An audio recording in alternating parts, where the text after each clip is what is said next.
Hey guys, it's Cecile. Welcome back to my YouTube channel.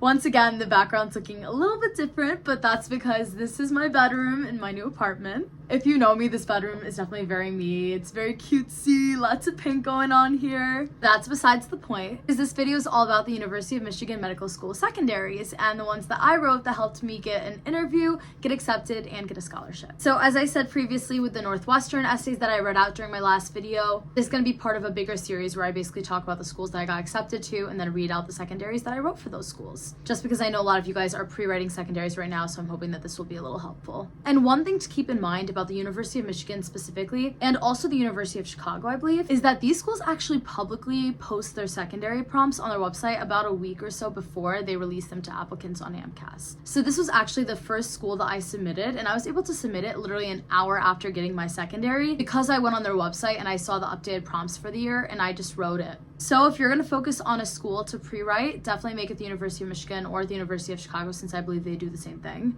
Because also another thing about UMich is they definitely prioritize applicants that submit their secondaries as soon as possible. Like they actually have public information available online where it shows the amount of students from each month that submitted and got interviewed. It was very clear from the data that the students that submitted earlier, like I'm talking in that first month, were interviewed a lot more often than the other students. So to give yourself the best chance at the University of Michigan Medical School, definitely make sure to keep that in mind because it does matter for them. So yeah, like I said, these were the first secondaries I submitted, and I submitted them right after getting the prompts since I had written them ahead of time, since I knew the prompts for that year. Anyways, let's get into it. So the first secondary prompt last year was, how do you hope to impact medicine and improve patient care in the future, and why do you need a medical degree to fulfill these goals?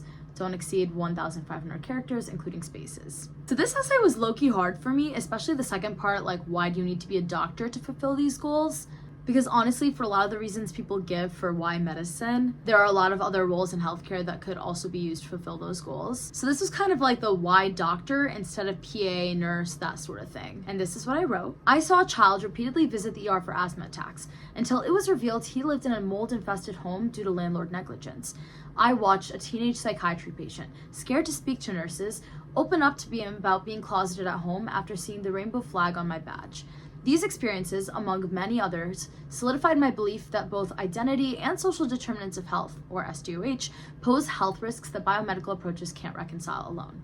Completing OHE's Michigan Health Sciences Undergraduate Research Academy in 2023 solidified my wish to address SDOH and care for vulnerable populations, goals that I can pursue through Michigan Medicine's Global Health and Disparities path.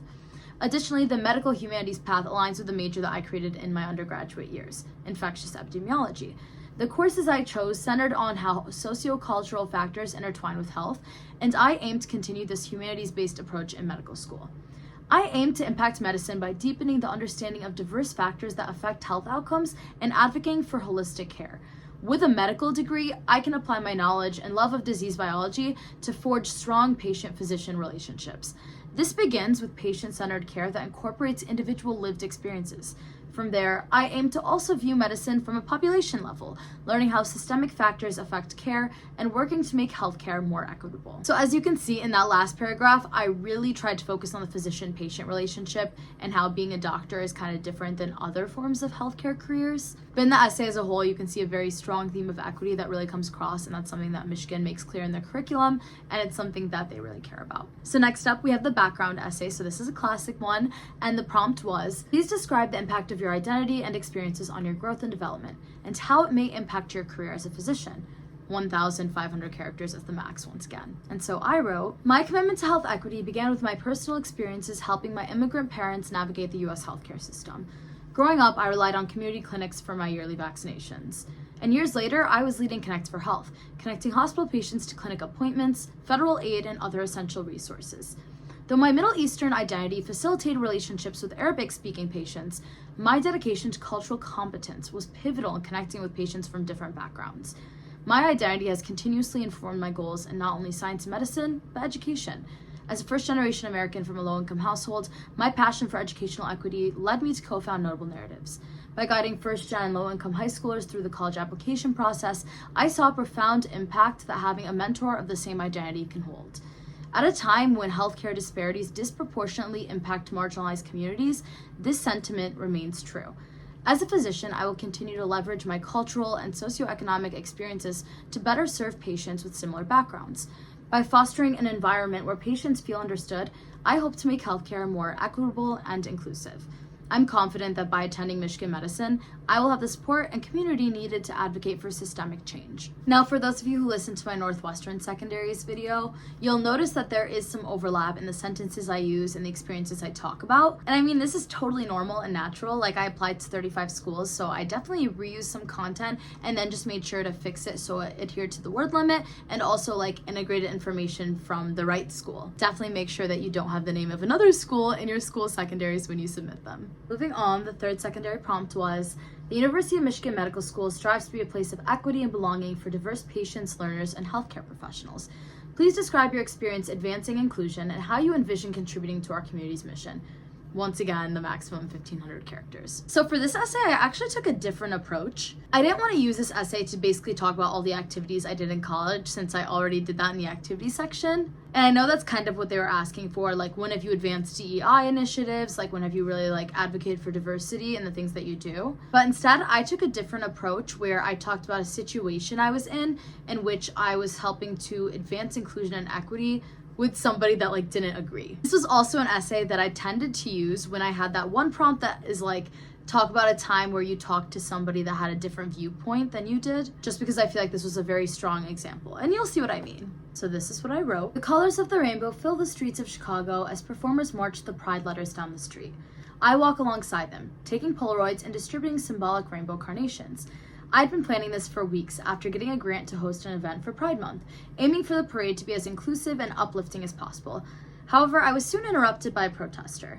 Her homophobic cries echoed the unjust remarks written on the sign in her hand. I let her speak before I acknowledged our different views and explained how the event and the Pride movement itself promoted love and acceptance. Our talk was challenging, but it underscored the pervasive biases against the LGBTQ community in our society. While I didn't change her mind immediately, her tone gradually softened, showing surprise at my respectful approach. I have led many programs to advance DEI, like the premed mentorship program for underrepresented students I created as co-president of Brown's American Medical Students Association, but I have learned the most about promoting inclusivity through encounters like that with the protester. Deeply rooted prejudice persists in society today, with its resulting repercussions and disparities felt in various forms, and it is crucial to confront it. At Michigan Medicine, I hope to continue advancing equity and challenging discrimination through participating in curriculum development and also through groups like the National Arab American Medical Association and OUT-MD. So you can definitely see I took a different approach to this prompt, and at first I was really scared of doing so just because I didn't want to offend anyone in any way, and it's always like weird talking about situations where you had to talk to like a protester or like de-escalate things, because I don't want to present things in a way that like makes me look bad at all. But I think I handled this really well, and I had multiple people read this essay just to make sure that it was coming across the way that I wanted it to. And then lastly, the last prompt is basically the fun hobby secondary, and I think this is one they have like basically every year. So this prompt was, outside of medicine and beyond what we can read in your application, tell us what you're curious about or what you have chosen to explore. Once again, 1,500 characters is the maximum. So this is what I wrote. Growing up, I counted down the days until the Winter Olympics. When the time came every 4 years, I raced to the front of our TV, eagerly waiting the figure skaters that would soon be dancing across the screen. Their moves defied gravity, and I wanted to understand the physics behind every graceful spin and leap. Learning how each routine was defined by the skater's moment of inertia and angular momentum, I found myself even more amazed by the sport. Though this curiosity blossomed while I was younger, my fear of injury kept me away from ice rinks. It wasn't until I began taking physics again in college that I found myself thinking about the Olympians that had inspired me. Challenging myself to try something new, I made my way to Brown's Club Sport website and registered for the ice skating team. From the moment I entered the auditorium, I knew I was the least experienced person there. Unwilling to let this deter me, I laced up my rentals and made my way to the ice for the first time. I spent most of that day clutching the railing and watching the technique of my classmates, but with time and others' help, I became more confident and more willing to fall down and learn from it. Though I still cannot skate backwards and haven't landed an axel, I've not stopped skating and can envision myself continuing to grow at Michigan's Yost Ice Arena. Hopefully one day I'll find myself on the ice, completing a spin that once seemed impossible to my younger self. This was honestly such a fun essay to write, and I had so many people tell me how much they loved this essay. And it's really funny because it truly did start because I was in physics class and they used like a skater as an example of something. And I was like, oh my gosh, like I can't remember the last time I ice skated. Like I should just do that. And I realized that anybody can join the Brown like ice skating club team since they weren't varsity or anything. So I was able to join without any experience, and it truly was a humbling time, but I think it's super fun and I still like try to ice skate when I can. So yeah, those were all the secondaries that I had to complete for the University of Michigan, and I got a pretty early interview in the cycle, and it was like one of my first acceptances, and it is still a medical school I love and respect, especially because it's so close to my home, like only a 45-minute drive. And I even got care there when I was growing up, and deciding not to go there was really tough. Like I ended up making it to my top 3. It was just Northwestern, UCSF, or UMich, but unfortunately you can't choose all of them. So yeah, I hope this was helpful, and reach out if you have any questions, comments, concerns per usual. Make sure to subscribe to this channel, especially if you want to see my secondaries from other schools, since I'll be releasing a lot of them, in addition to all the upcoming videos of my medical school experience. So yeah, stay tuned, stay subscribed, hit that bell to be notified, and love you guys.